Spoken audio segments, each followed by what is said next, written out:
நீங்க ஞானஸ்தானம் எடுக்க போறீங்களா? ரொம்ப சந்தோஷம். கர்த்தர் உங்களை ஆசீர்வதிப்பார். ஞானஸ்தானம் எடுக்கிறதுக்கு முன்பதாக ஞானஸ்தானம்னா என்ன, எதற்காக ஞானஸ்தானம் எடுக்கணும், ஞானஸ்தானம் எடுக்கிறதுல நமக்கு என்ன பலன் அப்படின்னு சிந்திச்சு அதோட கருத்தை தெரிஞ்சு கொண்டு அதை எடுத்தா ரொம்ப பிரயோஜனமா இருக்கும். ஜலத்தினாலும் ஆவினாலும் பிறவாவிட்டால் பரலோக ராஜ்யத்திலே பிரவேசிக்க முடியாதுன்னு சொல்லி இருக்கிறார் இயேசு கிறிஸ்து.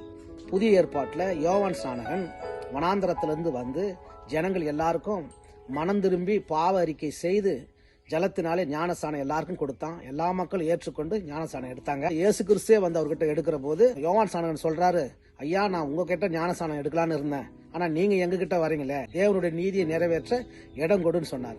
உடனே இவர் அவருக்கு ஜலத்தினால ஞானஸ்தானத்தை இயேசு கிறிஸ்துக்கு யோவான் ஸ்நானகன் கொடுத்தார். எதற்காக ஞானஸ்தானத்தை நம்ம எடுக்கிறோம்? இயேசு கிறிஸ்து எடுத்திருக்கிறார், நம்மளை எடுக்கவும் சொல்லி இருக்கிறார்.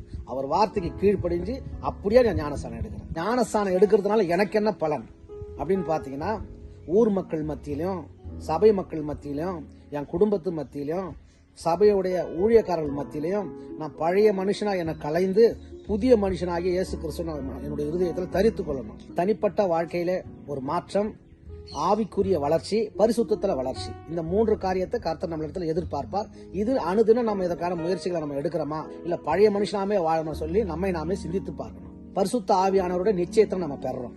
கர்த்தர் உங்களை ஆசீர்வதிப்பாராக. God bless you.